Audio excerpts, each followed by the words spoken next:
और उत्तर प्रदेश में नगर निकाय चुनाव के लिए आखिरी चरण के मतदान का प्रचार जोरों पर है। सभी राजनीतिक दलों ने जीत के लिए अपनी ताकत झोंकी। ऐसे में मुख्यमंत्री योगी आदित्यनाथ भी एक के बाद एक धड़ाधड़ जनसभाएं और कार्यक्रम कर रहे हैं। इसी कड़ी में मुख्यमंत्री योगी आदित्यनाथ आज बाराबंकी में चुनाव प्रचार उन्होंने किया। उन्होंने यहां पर एक चुनावी जनसभा को संबोधित किया, जिसमें मुख्यमंत्री योगी आदित्यनाथ ने समाजवादी पार्टी पर जमकर हमला बोला। साथ ही मुख्यमंत्री योगी ने कहा कि समाजवादी पार्टी सरकार में कांवड़ियों पर कर्फ्यू लग जाता था, लेकिन बीजेपी की सरकार में कांवड़ियों पर फूलों की वर्षा की जाती है। मुख्यमंत्री योगी ने अखिलेश यादव के बयान पर पलटवार करते हुए कहा कि कूड़ा उठाना समाजवादी पार्टी को उनकी प्रतिष्ठा के खिलाफ लगता है। ये उन 6 करोड़ लोगों का अपमान है जो उत्तर प्रदेश में रहते हैं। ये कूड़ा नहीं, समाजवादी पार्टी बीएसपी के कचड़े को साफ करने वाला चुनाव है। सत्रह के पहले की स्थिति क्या थी? हमारे शहर कूड़े के ढेर दिखाई देते थे। किसी भी शहर में जाओ, कूड़े का डंप पड़ा रहता था। यानी शहर की पहचान कूड़े के ढेर से दिखाई देती थी। और आज आपने समाजवादी पार्टी के अध्यक्ष का भी बयान पढ़ा होगा।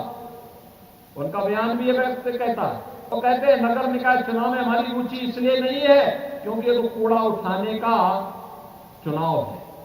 यानी कूड़ा उठाना उनको ये लगता है जैसे उनकी प्रतिष्ठा की विपरीत है। एक व्यक्ति जो उत्तर प्रदेश जैसे राज्य का मुख्यमंत्री रहा हो,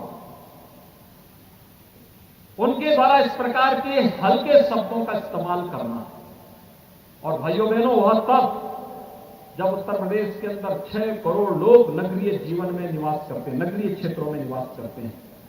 ये इन 6 करोड़ लोगों का अपमान है। इन मतदाताओं का अपमान करने का प्रयास हो रहा है।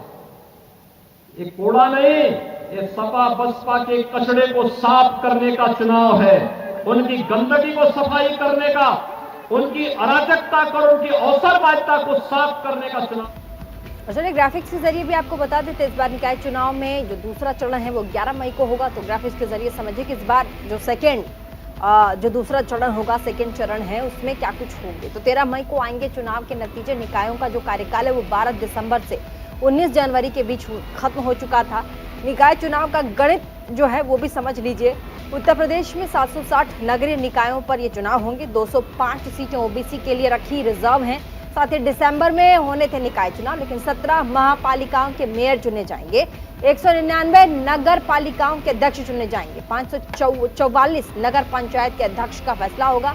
महापौर की 17 में से 9 सीटें आरक्षित चुनाव में मतदाताओं की संख्या भी होगी, जिसमें 2023 में कुल वोटर्स जो हैं उनकी संख्या 4.32 करोड़ होगी। 2023 में फर्स्ट टाइम वोटर्स की जो संख्या है निकाय चुनाव में 4.33 यानी कि 4.33 लाख होंगे। 2017 में कुल वोटर्स थे 3.35 करोड़, जो कि अब 2023 में से ठीक पहले नगर निगम में 17 और 16 नगर पालिकाएं होंगी। 200 से 198 नगर पंचायत, 545, 438, 217 2017 चुनाव का समीकरण भी जरा समझ लीजिए क्या होगा। तो आपको जो संख्या है वो तो बता ही रहे हैं, लेकिन समीकरण भी 2017 में बीजेपी की बम्पर जीत हुई थी। 16 में से 14 नगर निगमों पर बीजेपी का कब्जा था। 1300 में से बीजेपी के 597 पार्षद नगर पालिका के थे। 198 नगर पालिकाओं में से 67 पर बीजेपी, बीएसपी 28 पर, सीपीएम 1 पर, कांग्रेस 9 पर, समाजवादी पार्टी 45 और निर्दलीय को 43 नगर पंचायतों में सीटें मिली थी। 438 नगर पंचायतों में से बीजेपी ने तकरीबन 100 सीटें जीती थी। आम आदमी पार्टी को 2, एआईएमआईएम को 1 और बीएसपी को 45, कांग्रेस को 17, समाजवादी पार्टी को 83, निर्दलीय को 181 नगर निकाय चुनाव में वोट पड़े थे। और मुद्दे क्या क्या रहे इस बार नगर निगम में? तो सीवर की व्यवस्था, गंदे पानी की समस्या, साफ सफाई, कानून व्यवस्था, पार्किंग की समस्या, हाउस टैक्स का मुद्दा, वाटर टैक्स का मुद्दा, रेहड़ी पटरी वालों की समस्या, अवैध अतिक्रमण का मुद्दा भी रहा है। तो योगी आदित्यनाथ दूसरे चरण के निकाय चुनाव के लिए वोट मांगने के लिए 11 तारीख को वोटिंग है। ऐसे में 13 मई को निकाय चुनाव के परिणाम आएंगे। बाराबंकी के बाद मुख्यमंत्री योगी आदित्यनाथ मिर्जापुर के दौरे पर रहे। 96 विधानसभा सीट के उपचुनाव के लिए जनसभा को संबोधित उन्होंने किया। मुख्यमंत्री योगी ने जनता का आभार व्यक्त करते हुए कहा कि मिर्जापुर में पेयजल की समस्या जल्द दूर होगी। जिन लोगों ने आपको पानी के लिए तरसाया है, आप उन्हें एक एक वोट के लिए तरसाइए। डबल इंजन की सरकार ने गरीबों के लिए काम किया है। मुख्यमंत्री योगी ने आगे कहा कि पहले युवाओं के हाथ में तमंचे हुआ करते थे, लेकिन आज टैबलेट्स है। जिन लोगों ने गरीब कल्याणकारी योजनाओं में डकैती डालने का काम किया था, जिन लोगों ने आपको एक एक बूंद पानी के लिए तरसाया था, आज उनको एक एक वोट के लिए तरसाइए।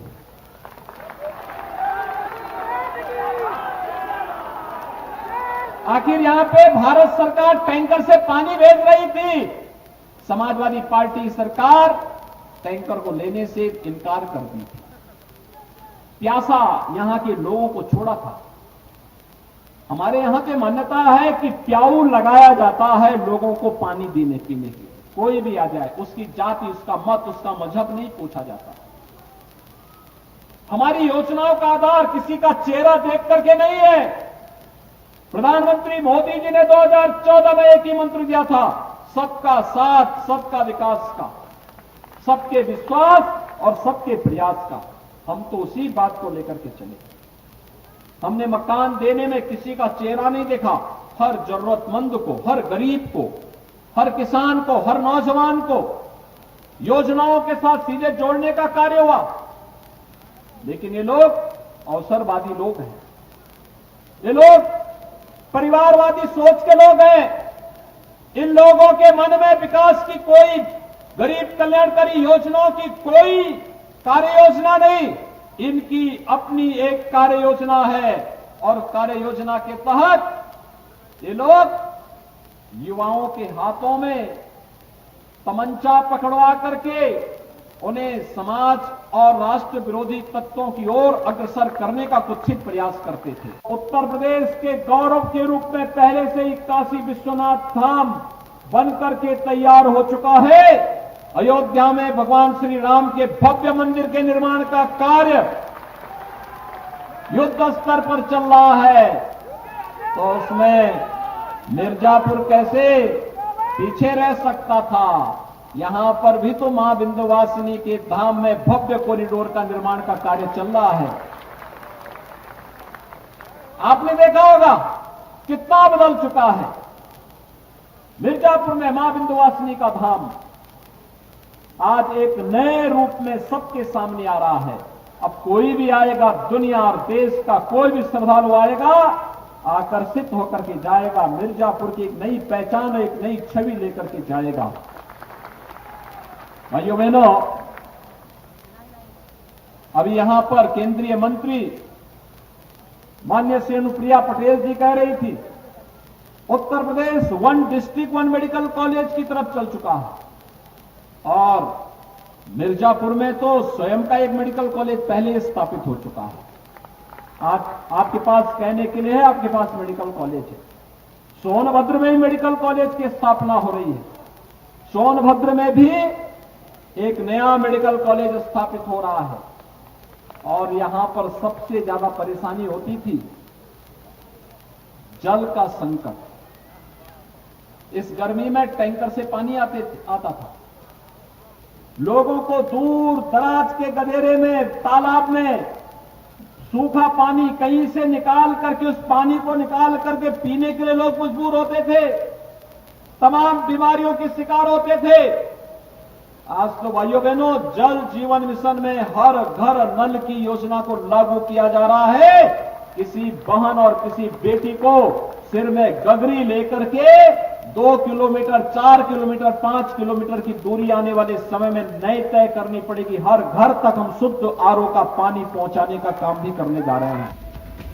नगर निकाय चुनाव प्रचार के लिए मुख्यमंत्री योगी आदित्यनाथ अयोध्या भी पहुंचे। यहां पर उन्होंने अपने विरोधियों पर वार किया। मुख्यमंत्री योगी ने 2 टूक शब्दों में कहा कि उत्तर प्रदेश में पहले हर दूसरे तीसरे दिन एक दंगा होता था, लेकिन अब दंगे पर विराम लग गया है। मुख्यमंत्री योगी ने आगे कहा कि आपने देखा होगा पिछले 6 साल में राज्य में कोई दंगा नहीं हुआ। पहले जब उत्सव आते थे तो राज्य में भय का माहौल बन जाता था, लेकिन अब दीपोत्सव प्रदेश की पहचान बन गई है। कि अयोध्या के बारे में बहुत सारे लोग कहेंगे, लेकिन अयोध्या से जब कोई राम भक्त लोकतंत्र के इस पर्व में विजयी बनकर के जाता है, अयोध्या के बारे में अच्छी धारणा बनती है।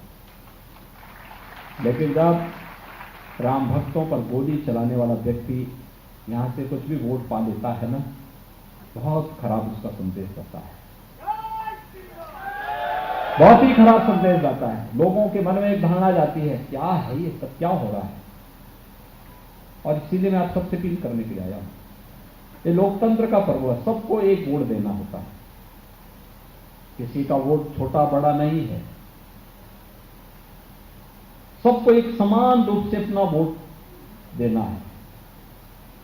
और मेरी अपील होगी, कल सायंकाल चुनाव प्रचार बंद होगा और 11 मई को चुनाव होना है।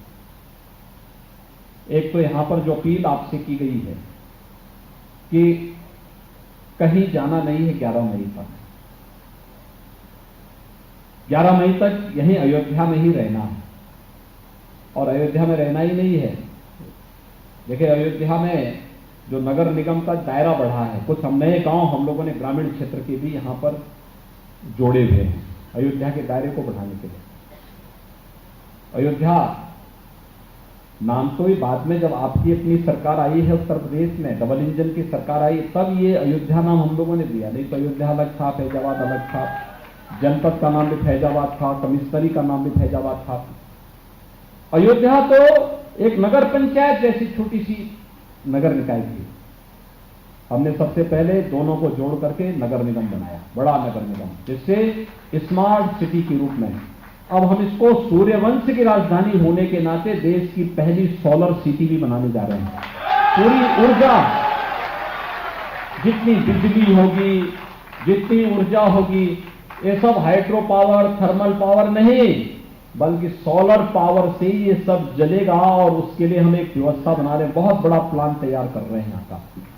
इस 7 टीमें आज ही इन पूज्य संतों के सानिध्य में सामान्य चंपक राय जी का सहयोग ले सकते हैं, और साई जी, आप, लल्लू जी महाराज और वेद प्रकाश जी मिलकर के पूज्य संतों का आशीर्वाद दीजिए। 7 टीमें 4 ही घर में जाएं, लेकिन जाएं जरूर वार्ड में। मुझे लगता है बहुत अच्छा कार्य होगा। भैया बहनों, ये तो हमारा अपना कार्य है, और यह कार्य इसलिए क्योंकि अयोध्या के प्रति हमारी जिम्मेदारी है। भगवान ने हमें भेजा है अयोध्या में, तो कोई पुण्य कार्य जरूर किया होगा, और उस पुण्य के नाते अयोध्या में सेवा करने का अवसर जो प्राप्त होना, ये प्रत्येक के बस की बात नहीं है, हर एक को यह अवसर नहीं प्राप्त होता है। इसलिए इस पूरे कार्यक्रम के साथ जुड़ करके आप अपने बीच के ही महंत श्री गिरीशपति त्रिपाठी जी को और उनके साथ 60 वार्डों में भारतीय जनता पार्टी के कमल चुनाव चिन्ह को जिताने के लिए अपना आशीर्वाद प्रदान करें। मैं यही अपील आप सबसे करने के लिए आया हूं।